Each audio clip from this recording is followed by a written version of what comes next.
clock has started. Roger, 0G, I feel fine. Godspeed, John Glenn. Houston, Tranquility Base here. The Eagle has landed. Roger, Tranquility, we copy you on the ground. New possibilities are opening up for scientific cooperation between countries. 1-0. Liftoff. Americans return to space as Discovery clears the tower. Discovery, go and throttle up. Discovery rocket, go for deploy. And everybody in the shuttle program, the crew is go for launch. Roger, nice to be in orbit. We have followed in their footsteps to get us where we are today.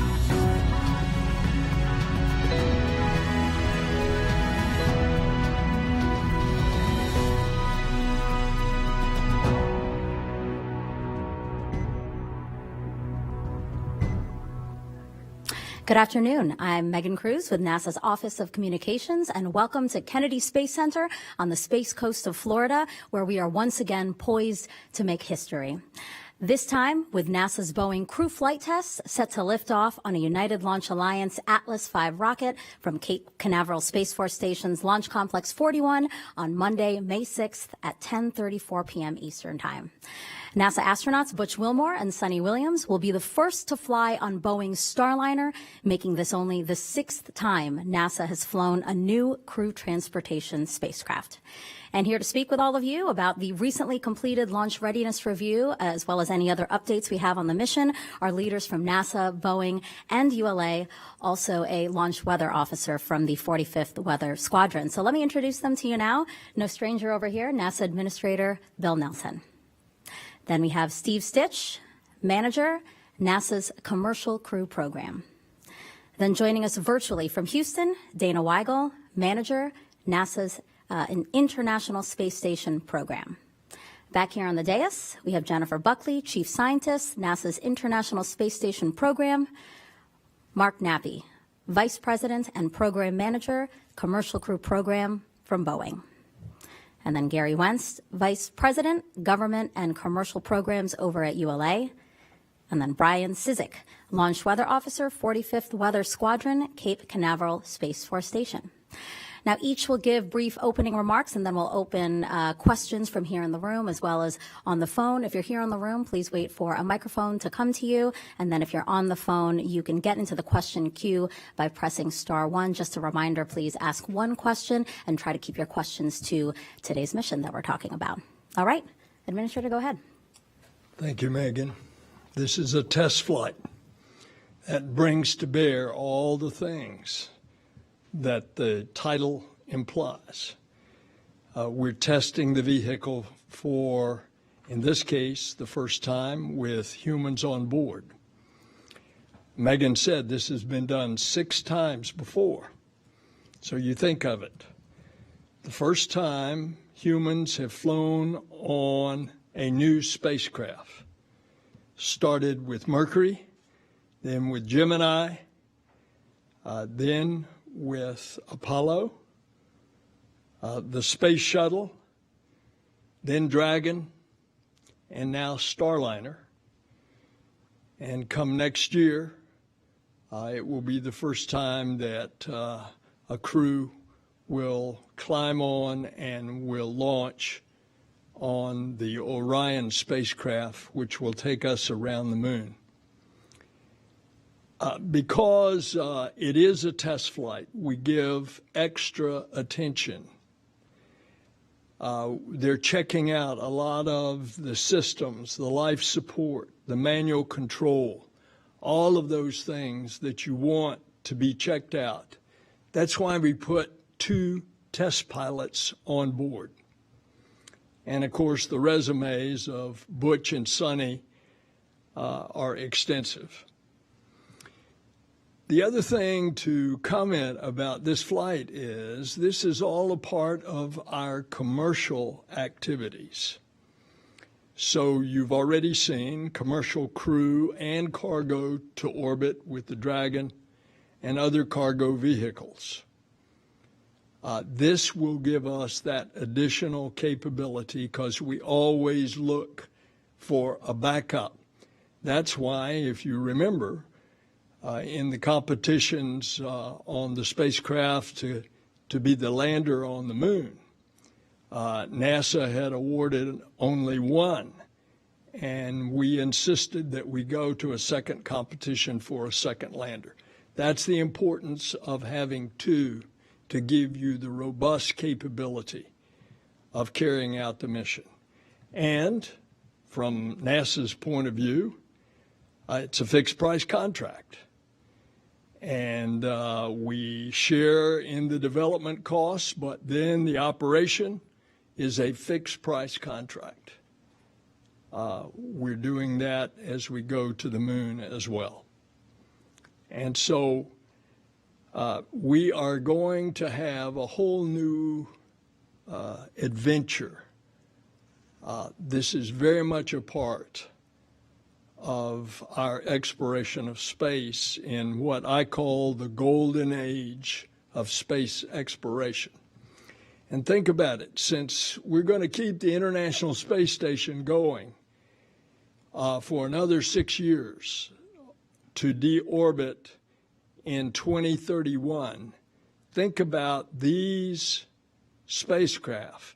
They will be able then to service the to and from to the commercial space stations, which we expect to have on orbit by the time we are deorbiting the International Space Station. So it is a historical day. It's a wonderful day. Oh, by the way, one other historical fact. This is the first time since Apollo 7 launch that a human astronaut launch is actually on what used to be the Air Force, Cape Canaveral Air Force Station, and now is, of course, Cape Canaveral Space Force Station. Megan? Great reminder, yes. All these firsts and milestones that we're meeting today with this flight test. Okay, Steve. Yeah, thanks, Megan, and thank all of you for being here. Thanks for your interest in our human spaceflight programs at NASA. It's been a busy time since we last talked after the flight test readiness review.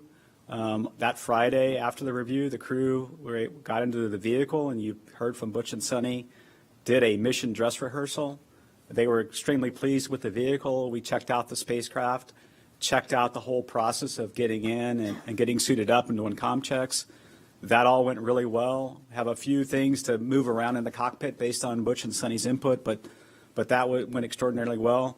We had a couple of items we talked about at that press event after the flight test readiness review that we've closed out. We did some analysis of the forward heat shield separation of Starliner, and that was closed out. We have good flight rationale to go should even one of those parachutes that pull that forward heat shield off not work properly. We have good flight rationale on that. And then there was one valve at the pad that Gary and the ULA team were working on, and that's been swapped out, and we're good to go there.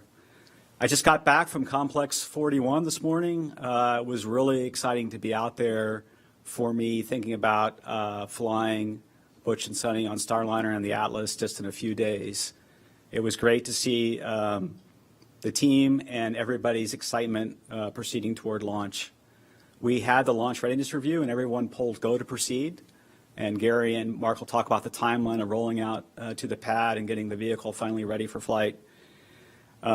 As Megan said, the launch time on May 6th is 10:34 p.m. Eastern. And, of course, we've got to have good weather and the vehicle's all checked out, but we'll work through that step by step. And then we plan to dock about 26 and a half hours later on Wednesday early in the morning at 12:46 a.m. Eastern time. It's about a 26 and a half hour rendezvous. The most exciting thing for me about the launch readiness review was at the very end. We heard from Butch and Suni, and they talked about their excitement. And after everybody had pulled go, Butch got on and wanted to say one thing to the team, and he said he's go for launch. And so it is a super exciting time in Commercial Crew. You know, the LRR is one of the last major milestones. We'll have a Starliner mission management team on Saturday to review a couple final items and talk through the weather, but I don't see any big items coming up there. You know, it's been a busy time, and for me, it's exciting to bring Starliner and the ULA Atlas launch vehicle online. We have been striving, commercial crew, to have two independent space transportation systems. That's been our goal from commercial crew's inception, and we're very close to reaching that goal with the planned launch on Monday. We did a port relocation, and Dana Weigel will talk more about that, but we moved Dragon on orbit to get the port ready, and that's all ready to go. So overall, things are looking good for launch. I know the crew on orbit is excited as well. Mike, Matt, Jeanette, and Alexander about having Butch and Suni on board. We'll take it one step at a time, work our way through the events over the next few days, and when we're ready, we'll launch hopefully on Monday. You know, it's important that we're making history. I feel that a lot as the commercial crew program manager. It was just 4 years ago we brought the Dragon spacecraft online and the Falcon 9 launch vehicle, and here we are now 4 years later bringing another system online. So we've been taking our time to go through everything methodically because it is a test flight and we want it to go well. I'm sure we'll learn something on orbit and learn something during the flight, but our team is checking, double checking everything and making sure we're really ready to go.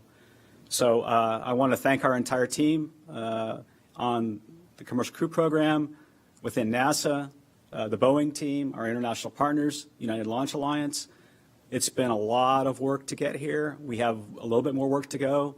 We're going to take it one step at a time, and we'll launch when we're ready. And back over to you, Megan. Steve, thank you so much. Dana, over in Houston again, joining us virtually. All right, thank you all for joining us today to hear more about this historic mission. This is a really critical milestone for the agency, for commercial crew, for ISS, and also for our international partners who will one day fly aboard the Starliner vehicle. You've heard it mentioned, but just to reemphasize, having two different U.S. crewed vehicles that can travel and take crew to ISS is really important for us. It helps us with any number of different off-nominal scenarios that we could encounter. And so this crewed flight test is a critical stepping stone to reach that broader goal. Steve mentioned it, but on orbit yesterday, Crew 8 got into their crewed Dragon vehicle, and they relocated their spacecraft from the Node 2 Harmony forward port to the Node 2 Zenith port. That frees up that forward port for the Starliner vehicle. Just this morning, the ISS mission management team convened to review our readiness for CFT. Everyone polled go. We only have a couple open items on board. We've got an inspection using the robotic arm of that Node 2 forward docking port, and then we've got to go put the arm in a stowed location. We'll finish that this evening. We're not working any other issues related to the mission, so everything continues to go very smoothly on board ISS. Once Starliner's in free flight, the ISS team will follow along with the performance of the spacecraft. We'll do that evaluation along with the commercial crew and Boeing teams. And then on Tuesday afternoon, evening, we'll have another ISS mission management team to review the overall spacecraft performance and to give the final go for integrated operations and docking. Once Butch and Suni are on board, they'll be there for a little bit over a week. Their primary activities that week are focused on Starliner itself. They'll put it through its paces. They'll look at configuration of the emergency equipment in their spacecraft. They'll also do some other activities that will verify operations that we will ultimately need for some of the longer duration missions. To recap some of the other things that have gone on with ISS, a little over a week ago, Roscosmos did a spacewalk. They deployed some payloads and some external hardware outside ISS. Then last Sunday, we had the undocking of the SpaceX 30 cargo mission. About a day and a half later, that successfully splashed down. SpaceX 30 was carrying about 4,000 pounds of research and scientific investigations back to Earth. We're very much looking forward to this crewed flight test. We're excited to have Butch and Suni on board, and we're really happy that we're making great progress towards our overall goal of having 2 U.S. crewed providers. And with that, I'll hand it back to Megan. Dana, thank you so much. And, we're talking about having a robust commercial crew program. That'll obviously have an impact on the station, right, Jennifer? Absolutely. So more crew means more science. So we could not do the science that we do on the International Space Station without it being enabled by the crew. To date, we've done almost 4,000 investigations and serving over 5,000 researchers. The crew is dedicated to conducting the science on ISS, as well as participating in the science themselves. So on this particular mission, the crew members will be part of 2 human research studies and will be carrying hardware on the vehicle to enable another human research study for our international partners, the European Space Agency. The crew is going to be participating in a study called Pilot Egress Fitness. So as we look at going back to the moon and onto Mars, it's really important for us to understand the physiological impacts of spaceflight on crew members, especially as we look at them entering a partial gravity environment. So when will they be able to egress the vehicle? What type of tasks will they be able to do? And this will really feed heavily into the architecture of the missions that we plan, as well as seeing how we can support the crew. Do we need countermeasures? How can we best make them successful on the surface? So after exiting the vehicle, they will do a series of studies and tests where they traverse a ladder. Eventually, this test will evolve into where the crew will do suited EVAs. We're not going to do that for this particular flight. And then we're going to overlay that with their bone and muscle data that we've collected pre and post flight to take a look at their performance. The other investigation they're participating in is a spacecraft occupancy risk. This is where we're going to be looking at the forces experienced by crew to help us build better models of what those forces look like for both reentry as well as landing. This is very similar to what's done in the auto industry. We're going to be collecting data pre and post flight on the crew, on their physiology, as well as taking a look at things like seat accelerometers, video collected, and even surveys on the crew members' experience. And then finally, the crew is going to be bringing up hardware to support a European Space Agency investigation called Immunity Assay. This is going to be looking at crew members' response and how we see change to the spaceflight environment and their immune system. So in particular, their white blood cells. This one's really interesting because before we've always had to return those samples to the ground, and now we're going to be able to analyze them on board.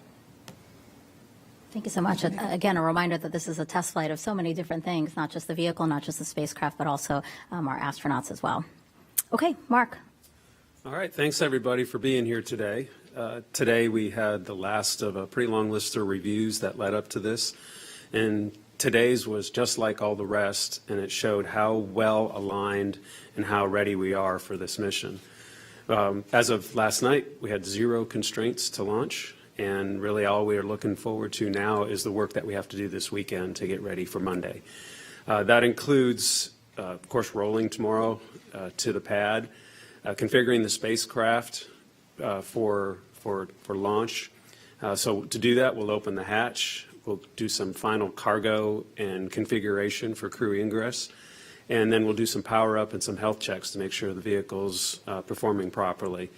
Then we go right into launch ops and lead us up until Monday night. We'll have an L-2 day on Saturday, and if necessary, an L-1 day on Sunday. And really the purpose of those meetings is just to make sure the team is got everything they need, review the weather, and just address anything that may come up over those last 2 days. Last thing I'll talk about is really the team's readiness. And boy, I couldn't be more proud of this team. We came back after the holiday, and we had planned to be ready on March 1st. Knowing that our window was sometime in March, April, May, we said, let's just be ready for whenever the International Space Station can accept us. And so we came back after the first of the year, and we had a safety check-in. And we talked to the team, we said, and Butch and Suni came over and shared some of their experiences and told them how excited they were about what was ahead of us. Told the team at that point, we don't have to hit the ground running. Let's just start slow, let's build momentum, and let's peak at the right time. And that's exactly what they've done. We're at peak performance right now. And we're really looking forward to executing this weekend, executing a launch, and executing the mission in the same way that we got here. So thanks to Steve, thanks to Gary, we're ready to go. Thank you, Mark. Gary. Good afternoon. Thank you all for participating, tuning in online for this. We're really honored to be prepping for this crewed flight test. and to initiate Suni and Butch's journey to the space station. There's some history surrounding this mission. So back in 1962, John Glenn flew on the first Atlas, and coincidentally, 62 years later, we're flying our 100th Atlas with Butch and Suni on board. And so that's very significant for our team. When you look at our team, we've been highly focused on the safety of the vehicle, the safety of the payload, as well as Butch and Suni, keeping in our minds them, their families, and the needs of the nation to be able to support this second crewed flight vehicle to space station. Butch and Suni have spent a lot of time in our facilities interacting with every employee within the ULA team, and they've become part of our family as we've moved forward. You know, we see them on a regular basis. They refer to the hardware as their hardware. And it's really means a lot to our entire team to see them, to have them on the call this morning and addressing the team about their readiness and their confidence and our ability to get them to orbit. And so that's extremely exciting, and we're just honored to be playing this part of the mission. For this, we designed 2 different technologies to support human spaceflight. We put an emergency detection system on board that monitors all the vehicle systems, and in the event that we had an off-nominal performance of one of those systems and it required the crew to perform a abort, this will actually automatically trigger that abort. So we monitor those systems and pay close attention to that, as well as designing a dual-engine Centaur, which is really bringing it back from a heritage vehicle that we flew previously and what we're flying in the future. So Vulcan Centaur is also a dual-engine Centaur. So we have that specifically for this mission as well. Going forward, you know, we also have a ascent team that's focused specifically on monitoring the vehicle systems, communicating with our flight operations team in Houston, and relaying that information to the crew throughout the mission. So the team is wholly focused around the crew and crew safety, and really appreciates the partnership and confidence of both Boeing, NASA, and the flight crew to fly on board the Atlas V. Like has been mentioned, the vehicle is very clean. This is one of the cleanest flows that we've had. It's been a pleasure to come to the different flight test readiness reviews, the flight readiness reviews, and not have issues to talk about. We had some minor things that we've worked through, some experiences with coming right after a Vulcan flight into an Atlas, and so we've updated our systems for that transition to be able to continue flying Atlas and Vulcan for the next couple years. So with that, we'll continue to watch through launch as well as landing and recovery of the crew and the vehicle before we deem mission success. But everything's looking great, and looking forward to roll tomorrow. With that, Megan. That sounds all great, Gary. Thank you. And now, Brian, the weather really couldn't be any better, huh? Yeah, you know, it's generally a pretty good sign when the weather guy has a smile on his face. So happy to bring some pretty good news here. Before I start, I want to acknowledge Dr. Brian Belson. He's leading the launch weather team for this mission that I'm filling in for today, and he's working hard on a lot of these forecasts. But yeah, as I alluded to, the weather looks very favorable here at the launch site for the Monday evening launch attempt. We are still a few weeks away from our summer thunderstorm season here in East Central Florida. And although we are in a bit of a summer-like pattern with an Atlantic ridge of high pressure in control, we don't have the moisture and instability that we might have in a June, July, August. So that will help really limit the amount of showers that are able to develop with the afternoon heating. So on Monday, we expect some light onshore southeasterly flow to start the day. That will help the sea breeze push inland and farther to the west. So any showers that do develop will be out to the west. And then as we get later in the afternoon, into the evening hours, and then after sunset, we'll start to see any of that shower activity begin to die off as we head closer and closer to T0. So overall, The weather does look very favorable here at the launch site, our official launch forecast as of right now. If we could bring that up, that's a 5% probability of violation, so a 95% chance of go here at the launch site. I do want to caveat and say we also work very closely with the Spaceflight Meteorology Group out in Houston that's led by Tim Gardner. And being a crewed launch, there are some additional weather considerations that the entire team is looking at specifically for crew safety. So they're looking at weather all along the ascent corridor to make sure that we are good to go for launch. So we'll be monitoring that very closely. This percent go here does just encapsulate the weather here at the launch site, and we monitor for a set of rules called the Lightning Launch Commit Criteria that are designed to protect not just against natural lightning, but rocket-triggered lightning. A rocket can actually trigger a lightning strike that would not have naturally occurred. And then as we go to the backup day, in the event that we do have to use the next launch window, weather looks equally as good. Again, a 95% chance of go. But if Mother Nature does throw a curveball at us, the launch weather team will be on console and watching very closely, and we will be ready to go. So, Megan, back to you. Well, Brian, thank you so much for coming and smiling today. We really appreciate it. All right, so let's head on with the questions. We'll start here in the room. I saw Marcia has 2 hands up. Let's start with you. I can't decide which hand. Marcia Dunn, Associated Press for Mr. Nelson.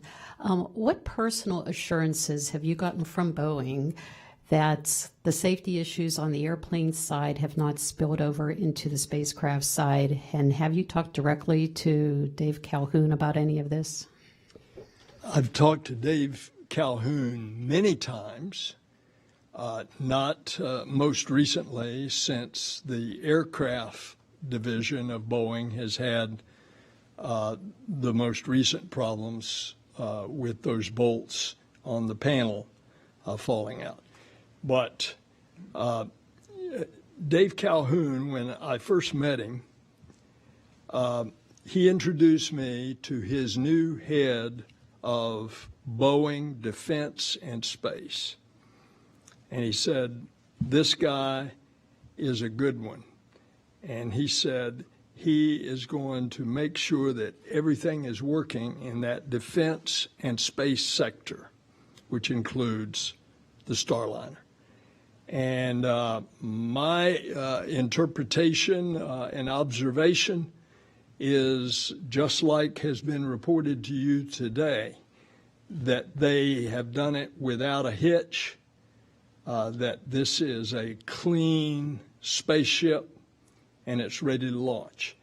And I can tell you from NASA's point of view, we don't launch until it's ready. Thank you, Marcia. Over here.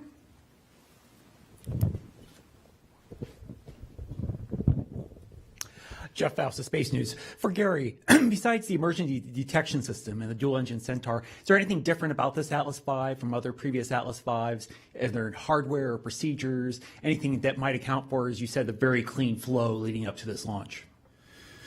No, other than the emergency detection system and the dual-engine Centaur, the vehicle is pretty much a standard Atlas V vehicle. Goes through the same standard procedures and processes.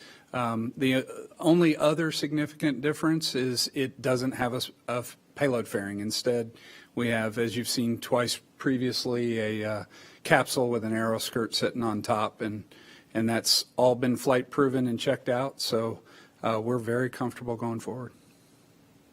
Great. We'll take a few more in the room here before going to the phones. James over here in the end. Thanks, Megan. Hey, everyone. I'm James, our local reporter at Channel 6. For Mark, I was wondering, is the source of your confidence working through all the delays over the last few years? Has overcoming that adversity brought you to this point where you feel as prepared as possible? Thank you.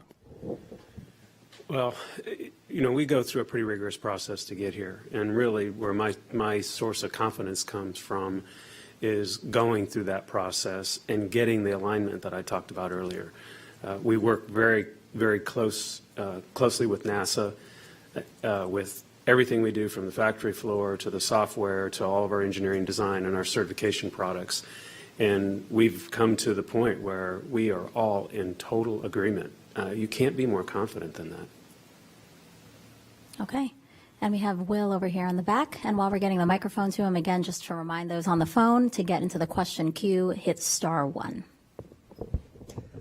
Hi, Will Robinson Smith with Spaceflight Now. Thanks so much for taking the time, to all of you. Question for Gary. A couple of years ago, before OFT2, you were asked about the process and the progress towards human rating the Vulcan rocket. In that time, have there been any updates towards that? And, what are you looking at with this mission and the successive next 6 flights of Starliner with Atlas that may help inform human rating Vulcan with Starliner? Thanks. So as we move forward with Vulcan and human rating, we're continuing to do different studies. A lot of the hardware is common. The entire avionics suite is common, and so there's a lot of capability that we have designed into Vulcan moving forward. And as we work with Boeing and other customers on human rating, we're looking forward to the opportunity to fly Vulcan as well with humans on board. All right, let's go to the phones now. We have Jonathan with Fox News. Jonathan, can you hear us? Yes, I can. Thanks so much for taking my question. Jonathan Seri with Fox News. My question is about backup launch dates. I believe you said it was May 7, 10, and 11. I'm wondering what times of day are you looking at for each of those dates? Thank you. Yeah, this is Steve Stich. I can provide those. The first backup opportunity, if we scrub on Monday, would be Tuesday. May 7th, launch would be 10:11 p.m. Eastern Time. And then I don't have the time for the 10th, but we do have the 10th and the 11th, and we can get those times for you. I do have the May 10th if you'd like to do that. It's May 10th at 9 p.m. and then May 11th at 8:38 p.m. all Eastern Time. Yeah, thanks, Megan. Yeah, of course. Okay, we also have Joey Roulette on the phone. Hi, thanks, Joey Roulette with Reuters. I have one question this time for Dana, Mark, or whoever else wants to answer. What items will the astronauts and ground teams be monitoring during the mission, throughout launch, while it's docked, and during the return? Items that might require redesign for long-duration missions. Like, for example, the batteries on Starliner are believed to be fine for this short-term stay, but they might not be fine for a long-duration stay. Will those and will anything else be examined like that during the mission? Thanks. I'll start. Well, first of all, it's been said this is a test flight, so all of the spacecraft systems are going to be monitored, and there's really nothing particular that we're going to be looking at that we know today we want to change. We have some things like the batteries that we are working to potentially modify and upgrade. We're really going to depend on the flight test objectives to give us feedback on is there anything that needs to be changed with the vehicle. Remember, we talked about the purpose of this mission is to last time we flew the vehicle it was autonomous. This time we're flying it with people, and we're going to really check that interface between the human element and the vehicle itself. And so we're going to be relying on a lot of that feedback on any future modifications that we want to go make. And I'll add, I would say there's not major changes we're really planning for Starliner 1. We'll continue to upgrade the vehicle. Boeing has plans to do various upgrades. And one of the things we're going to put in place on Starliner 1 is a little bit better capability for landing in winds. So they've got an upgrade to some of the structure that holds the airbags on Starliner, and that's planned for Starliner 1. But there's the other upgrade I would say is Starliner today can dock to the forward port of the International Space Station. Long term, if you just think about what we just did, right? We moved a spacecraft Dragon from the forward port to the zenith port to accommodate Starliner. For Starliner 1, we'll have the capability to dock at the zenith port, undock from the zenith port, and to also do the port relocate operation. So that's a big upgrade planned in the software. And if you remember what we did back 4 years ago was basically the same thing with Dragon. Demo 2 could only go to the forward port, and then for Crew 1 and subsequent flights, we had the capability to go to either port. So that's the other big piece of software and modifications to the GNC system that we'll have in place. Thank you both. Okay, we have Micah Maidenberg, Wall Street Journal, on the phone. Hey, thanks a lot.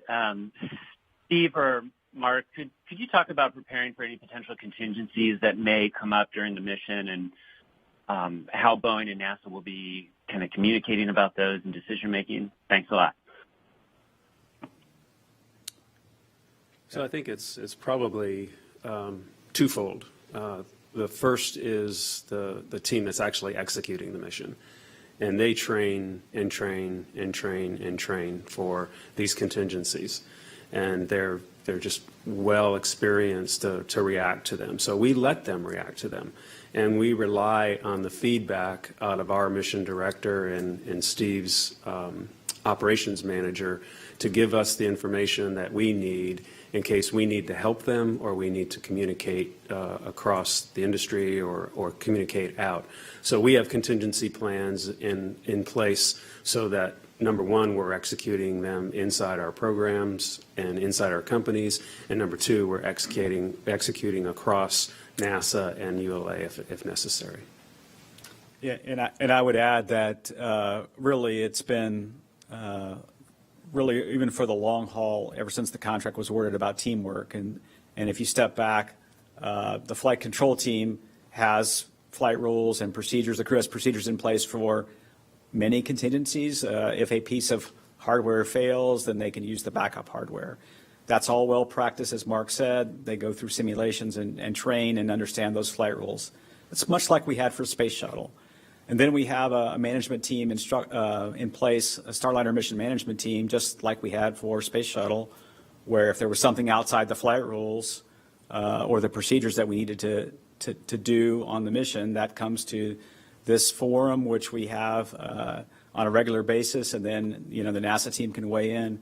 NASA will be following along the flight step by step. We have people in the control center. We understand the systems. We want to do that to help with crew safety, but also our ultimate goal is to certify this vehicle, for the 6-month increment missions that we'll fly later on. And so we'll have people in place and working side by side with Mark's team. And we've prepared and trained and gone through simulations, and we'll work through anything that comes up. All right, just a reminder again, if you're on the phone, hit *1 to get into the question queue. But right now, I just want to open up the floor here. Is there anyone with questions? We'll take the one here in the front. We can get a mic to him.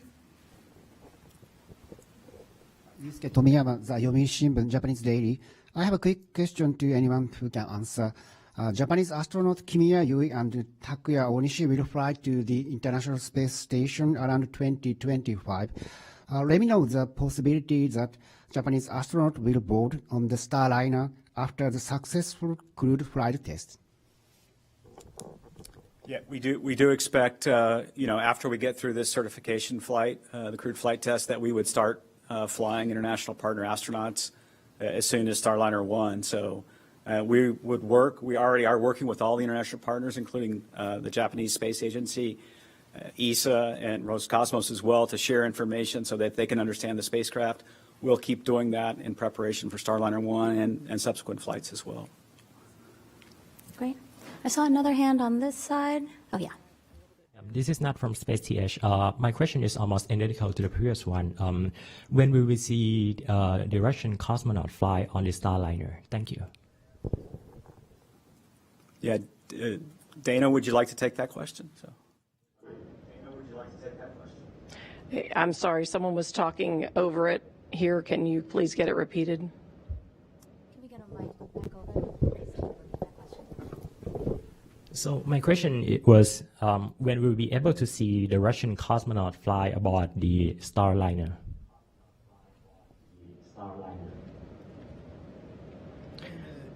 Let's see, as Steve mentioned, for all of our international partners, we're going through the process of getting them all of the data that they need to be comfortable with flying their crew members on the vehicle. For this first test flight, all of the partners are just looking at the readiness of the spacecraft and the safety associated with bringing the spacecraft close to ISS, both for the rendezvous, integrated operations, and docking. And so their go and their commitment for this flight is just limited to that. Once we have the results from this crewed test flight, we will share that data with the partnership, and they'll use that to go through their own readiness and approval processes. We expect on the Roscosmos side that they're more likely to want to see a long duration flight also. So we think they'll want to fly with us starting with Starliner 2. Okay. We have another one in the room here. We have two in the room. Go ahead. So, Will Robinson Smith with Spaceflight Now again. I guess to Dana, sort of piggybacking off of that, with Starliner 1 flying in likely spring of 25, if all goes well with this mission, and alternating with Dragon, how will that work with the seat swap without a cosmonaut on the first mission, maybe not until the second? Just if you can clarify sort of the flow of that and what the back and forth will look like moving forward. Will we always see Starliner in the spring and Dragon in the late summer? Thanks.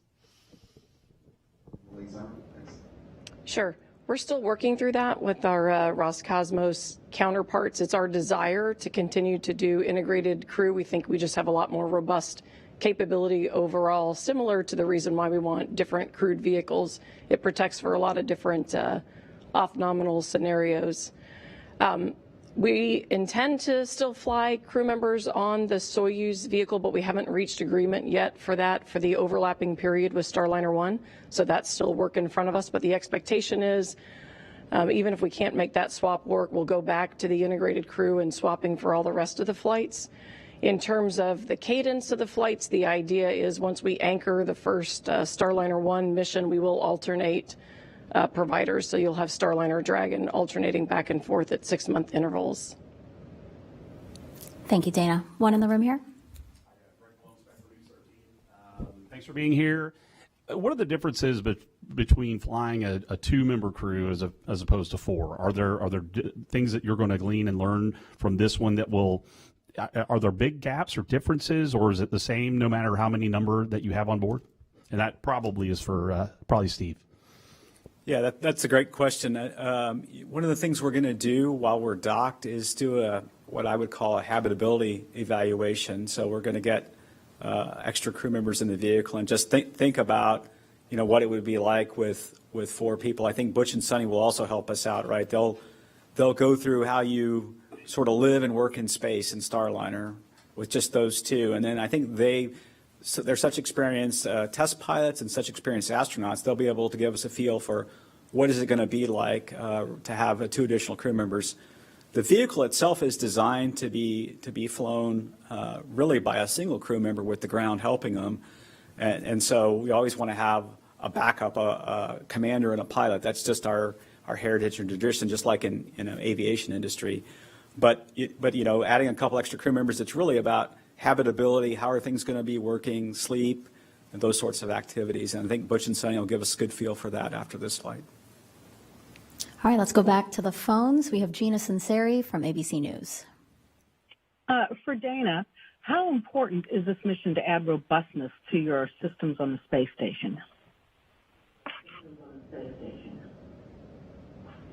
It's a great question. I know you've heard it said by a number of the speakers today, and so I think I'll just share with you an example.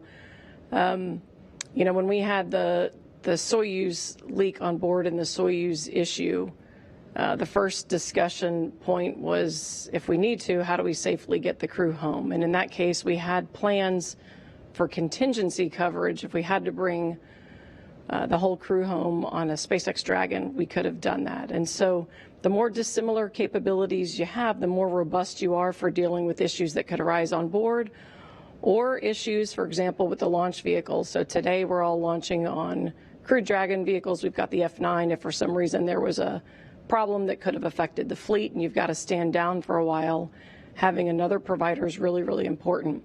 The space station is designed to be continuously crewed. We need the crew up there to take care of the vehicle systems. And so if we had a period where we didn't have crew there, we could suffer a lot of degradation to the vehicle itself. And so really, really important for us to have robust and redundant capability to keep us crewed and keep the vehicle healthy. Thank you, Dana. Also on the phone, we have Tim Fernholz, Payload Space. Hello, everyone. This is a question for, I think, Mark. I'm just curious, looking at the history of this commercial crew program in Starliner, it's certainly been up and down, and I think we hope to see them fly earlier. But now that we're at the launch pad, I was curious if you could maybe compare and contrast with other Boeing programs you've been involved with and give us a sense of what makes Starliner unique and why it has taken this path to get to the launch pad. Thank you. Well, design and development is really the phase that we have just come out of and are ending and going into operations. And design and development is like it's constant ups and downs, but the overall slope is always up. So that's where we've gotten to today. We're on the slope we're basically at the top of that slope and now starting to get into operations.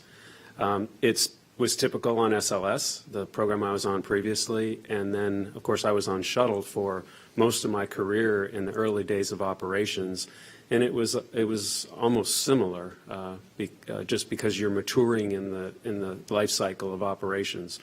So this program has been maturing over the last 10 years. It's pretty typical that a human spaceflight vehicle from design to flying humans is about a 10-year period, and that's where we are.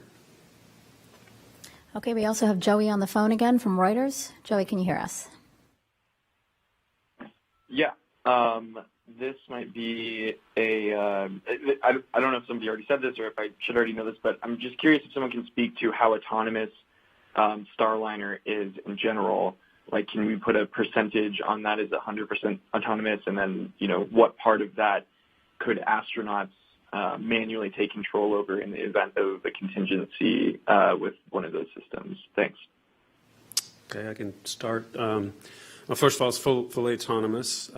We have systems, or we have ability for the crew to take over control, and then we have an additional ability for what we call a backup flight case, where we can totally eliminate the flight computers and fly the vehicle manually. So it's a quite versatile vehicle, and it's designed to have these backup systems and to be a kind of crew-friendly vehicle. Steve, anything to add? I mean, we demonstrated it is autonomous, right? Orbit Flight Test 2, we demonstrated that autonomous capability with no one on board the vehicle autonomously. Launched, separated from the launch vehicle, from the Atlas V, got on orbit, did a series of rendezvous burns, got close to the space station, and then did the whole rendezvous profile with the software on board the vehicle and then the ground team monitoring it. So it is quite capable vehicle of autonomous flight, but it also, I think as Mark said, has a tremendous capability for the pilot to fly in various modes, and we're going to demonstrate some of those with Butch and Suni during the flight in terms of doing some manual flying toward maneuvering and pointing the vehicle, and then once we get on the final approach to the space station, we get up on that final phase, Butch will make some command inputs and demonstrate the ability to fly Starliner manually. So, thank you, Mark and Steve. All right, I think there's some more in the room here. Yeah, let's. Who's going to get to him first? Jeff Faust of Space News again. Question probably for Steve. We had a passing reference earlier to abort weather. What differences, if any, are there in the abort weather constraints for Starliner versus Crew Dragon? Yeah, good question, Jeff. I would say the abort weather constraints are very similar. Let's just start at the launch pad. We have a criteria we want if something should happen to the launch vehicle, which we don't expect it to happen in a contingency. The spacecraft can separate, Starliner can separate, and then land in the water. So there's a onshore wind component we've got to go look at. So far, that's looking really good. And then up the East Coast, we have a criteria for abort weather. And so far, that's looking fairly favorable. The only differences between Starliner and Dragon are really the staging points are a little bit different. The Atlas first stage, it takes a little bit longer to burn out, and so that staging point's a little further north than for Dragon and Falcon 9. But basically, it's very similar criteria. We're looking at sea states, precipitation, winds at splashdown points, and looking at the overall risk of that for the ascent corridor. Thank you, Jeff. Marcia, right behind you. Danielle. Marcia Dunn, AP for Steve, probably. If you launch on the 6th and you dock on the 8th, what's your working date for landing? I mean, what's the earliest you could land? What date would that be? Yeah, the earliest date right now would be around May 15th. So, and that's essentially the first opportunity after the 8 days, right? We assume we need about 8 days when we look at all the mission objectives that we plan to go do. And so it's around the 15th, but we'll have to look at the weather, and we're also going to look at how things are going in the mission. Is there anything we want to learn? One of the beauties of the manifest that we've executed so far this year is we've laid out this pretty clear summer on ISS to where if we need to stay a little longer, we can at ISS. So, but the 15th is about the first day. I mean, we'd have to look at that. We've got, opportunities that are ascending, which is a day landing, and then like the 17th, a day later, it would be a night landing, descending. So, we'll look at the weather. The weather may be a little bit more favorable in the desert after sunset. So we'll look at that, and the descending may be a little bit better. So. Okay, we'll go back to the phones. We have David Curley, full throttle. Thanks very much. Mark Nappi, with all due respect, 4.5 years ago plus, we were talking about who was going to capture the flag. You talked about the program maturing. You've gotten there. Can you put a little perspective in that? And since the last time we talked about the long-term future of Starliner, have you had any internal discussions at Boeing, and have any decisions moved closer as to how long the spacecraft will operate? Thank you. Okay. I'm not sure how to answer your question about maturing. We are to a state now where we are ready to perform the test flight. And I've never felt readier on any mission that I've ever participated in. We are fully aligned with NASA and ULA, and this is a very clean, it's been a very clean last month. So we're mature, and we're where we're supposed to be at this point. As far as long-term, yes, we've been working on the long-term plans for Starliner since the 2 years I've been on the program. And there's a number of areas that we had to go look at. Do we need additional spacecrafts? What are we going to do when we transition the vehicle? When are we going to transition the vehicle? And we've knocked a couple of those questions off. What I can tell you is that, we have 6 flights to fly with NASA on this contract. That takes us out to the end of the decade. And what we do after that, we have time to make those decisions based on the International Space Station, based on the other space stations that may be put into orbit after that. Those are all things that we need to consider as we go forward. Okay, last call for questions here in the room. One right here. John Tilko with Aerospace America. For either Steve or Dana, are you looking at any scenarios to increase the cadence of flights to the ISS, maybe go with shorter crew durations to enable more crews on orbit, as well as up the use of the vehicles for more than just once per year? Dana, why don't you take that? Let's see. Yeah, I'll start with that one. We're not going to change the duration of our crewed flights. Our plan is to continue with our 6-month crewed flights, but I know you've seen us do this. We've got private astronaut missions that have a shorter duration. Our intention is to continue supporting the private astronaut missions. Those right now are around 2 weeks long, and of course we run into weather. Sometimes they can be a little bit longer. So we'll continue to try to fit in as many of those missions as we can, but no plans right now to change our crew intervals. And right now I would add those 6-month flights, it seems about right for that increment relative to when we can get vehicles ready and to go fly. And then also we're collecting, medical data on the crews, and the scientists really want some stable increments to collect that data. So they would like the 6 months to collect how does the crew perform and how do they readapt. And we've flown a few astronauts and cosmonauts out to a year to collect data for Mars. And so some of the data is really driven by maybe the 6 to 1 year duration versus getting those shorter duration medical data. So. Okay, we have time for one more question. Not seeing hands here in the room. We'll go back to the phone. Joey, take it away. Hi, thank you. Quick one for Gary or Mark. It's been said that crew rating Vulcan should be pretty easy given its similarities to Atlas, and I was just wondering if you could give a ballpark on how much you think that would cost to crew rate Vulcan given the ease, and who would be the ones paying for that? Would that be ULA, Boeing, or NASA? Thanks. Gary, how much is it going to cost? I don't know that we're really prepared to give an exact figure at this point, Joey. We definitely are leveraging all the efforts that we've made to date on Atlas, and we'll work with Boeing to determine there may be some unique requirements that are brought forward that we need to consider, and we'd have to factor that in. But it's using a lot of common hardware. It's got the same RL10 upper stage capabilities.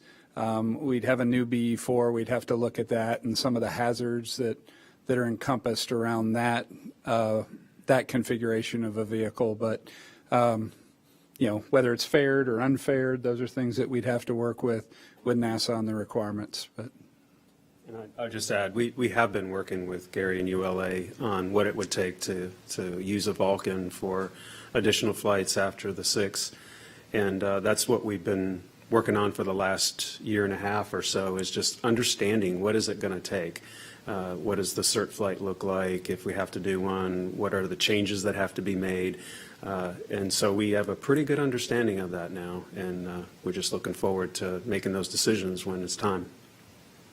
All right. Well, thank you, everyone, for your questions, your interest in the Commercial Crew Program, in the mission that we're talking about today. As everyone said, we are go for launch of NASA's Boeing crew flight test with NASA astronauts Butch, Wilmore, and Suni Williams. Again, liftoff is scheduled for 10:34 p.m. Eastern Time, and our live coverage on NASA TV, NASA Plus, and the agency's social media channels. That will begin 6:30 p.m. Eastern, again, Monday, May 6th. So we hope you can join us for this momentous, historic milestone, and have a great rest of your day.